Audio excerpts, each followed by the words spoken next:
These three multi-billionaires are working with Trump for one very simple reason. They understand that Trump's policies are designed to make the very wealthiest people in this country even richer. Since Trump's election, Mr. Musk has become $154 billion richer. Not bad in a couple of weeks' time. Hi again, everyone. It's 5 o'clock in New York. In addition to being the world's richest man who keeps getting richer, as Senator Sanders says there, Elon Musk at the moment also seems to be the world's most influential person. The newly minted special government employee with Donald Trump's praise and constant admiration and fawning has been whipping through the federal government with his DOGE team, gutting federal agencies, firing federal employees, and gaining access to troves of federal government data and materials, all while maintaining his very profitable leadership positions at several private companies. Rolling Stone points out just how problematic this is. Quote, it's nearly impossible for Musk to direct any action by DOGE in Washington without potentially affecting one of his businesses.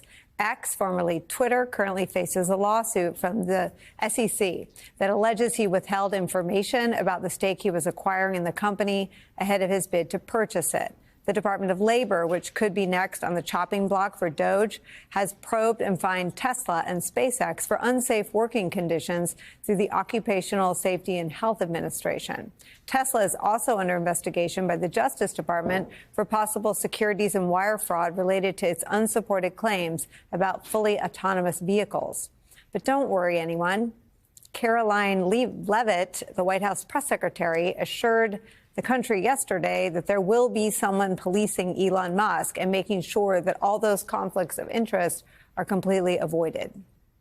The president was already asked and answered this question this week, and he said if Elon Musk comes across a conflict of interest with the contracts and the funding that DOGE is overseeing, then Elon will excuse himself from those contracts. And he has, again, abided by all applicable laws. Elon will excuse himself. They have a plan.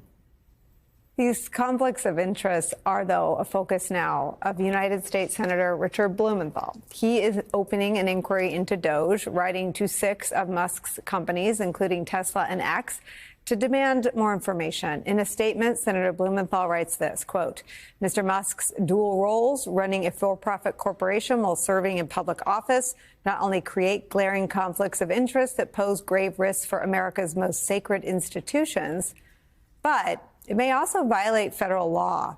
The Permanent Subcommittee on Investigations is conducting a preliminary inquiry into DOGE and the ramifications of its conduct. That investigation is where we start the hour with Democratic Senator Richard Blumenthal of Connecticut. Senator, thank you for being here. I know these are busy days.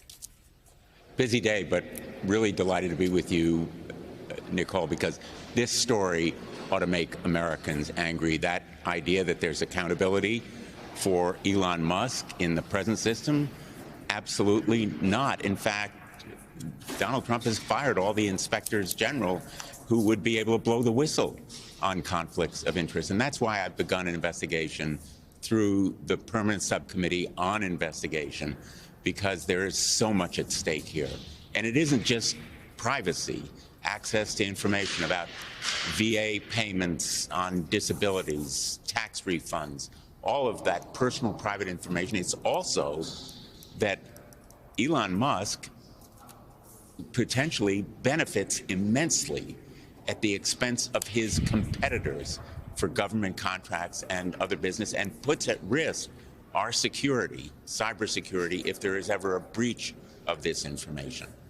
One of the things about Elon Musk assuming the role of a co-president, one of the things is the disappearance of J.D. Vance, but the other is that there wasn't any vetting, there isn't any understanding of his financial entanglements or legal exposure.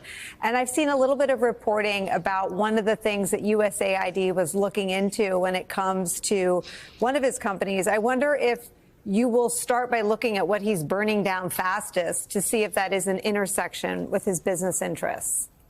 We will be looking at, and we've demanded information about, what he is collecting by way of information, what he is using it for, who has access to it. You know, these 20-year-olds and 25-year-olds probably have no security clearances, but they have access potentially to information that could be a matter of the utmost security concern if there are any hacking into the systems that are being used by Elon Musk to monetize this information.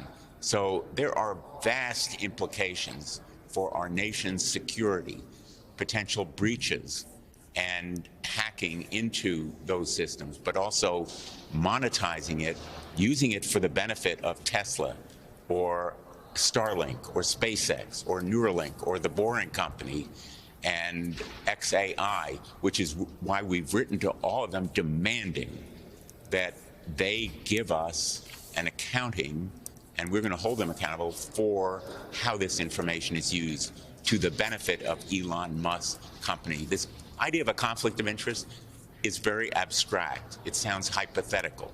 But Elon Musk has made money from all of his government contracts. Tesla, billions of dollars. SpaceX, tens of billions of dollars. And so we want to know how this information is being used and stored, and potentially to the advantage of those companies at the expense of the American taxpayers. Will the investigation, I mean, the public is getting increasingly vocal about this unelected, unvetted, non-Senate confirmed, not that that's a real process at this point, individual profiting enormously, as Senator Bernie Sanders said, and gaining access to private information. If your investigation goes perfectly, what power do you have to act on its findings in the minority? Part of it is name and shame. The American people are angry, I hope now, but they're going to be furious when they learn the truth about how Elon Musk is personally benefiting from this access. And, you know, Nicole, it would be one thing if we had some disinterested, impartial, objective business person, highly successful, looking at ways to make our government more efficient and save money. That's not what's happening here. Elon Musk is doing a power grab and an information heist, the biggest in American history, and probably the most detrimental financially to American taxpayers. And what we will do is not only expose it, but also try to mobilize the American people so that Elon Musk is stopped from this power grab and information heist and the theft of information that is to the detriment of American taxpayers. He is stealing not just information, he's stealing taxpayer dollars. What is the remedy if you find evidence of crimes like stealing information and theft? Will you take it to Pam Bondi? What will you do with it? Well, first of all, it is potentially, and we think actually, a violation of law. The Privacy Act of 1974, the Administrative Procedure Act, other statutes that exist right now to protect Americans. Yes, we will go to the Department of Justice. I think we could also go to other sources and potential litigation here brought by private groups and also even state attorneys general who might seek remedies. But I think there are sources of remedies and enforcement here that we will explore very actively. I want to show you, well, I want to do two things, Senator. This is a tweet from Senator Murkowski. She said this, quote, "I want to thank Alaskans who've been reaching out to my office in D.C. and across Alaska. The U.S. Senate phone system has been receiving around 1,600 calls each minute, compared to 40 calls per minute that we usually receive, which has disrupted our call systems. Thank you for your patience as my staff works to review your messages and share them with me. We're all working to get the issue resolved." Representative Jim McGovern said, "I can't ever recall receiving this many calls. People are disgusted with what's going on. They want us to fight back." Others are talking about more than an uptick in calls, but an explosion of public outrage. Do you feel, I don't know, I don't want to put an emotion onto this, but do you feel some wind at your back even in the minority, with the public outrage over what Elon Musk has done, which appears to be an overreach? A lot of wind in our back, partly as a result of the excellent reporting that you and others have been doing. Thank you. But also because Republicans are feeling the heat. If I have a message, it is, yes, direct your fury at Democrats, but also Republicans, because they're in the majority. And we need them to feel this heat and fury and frustration of the American people. The Elon Musk story is a parable of the stealing that we are seeing, the grifters in control, the billionaires who don't need those additional dollars, but they're going to benefit from a tax cut.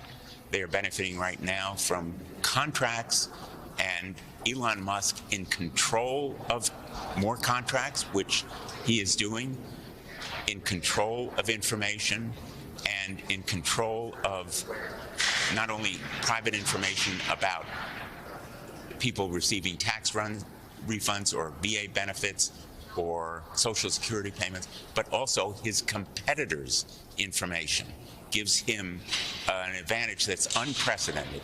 It's unparalleled in American history.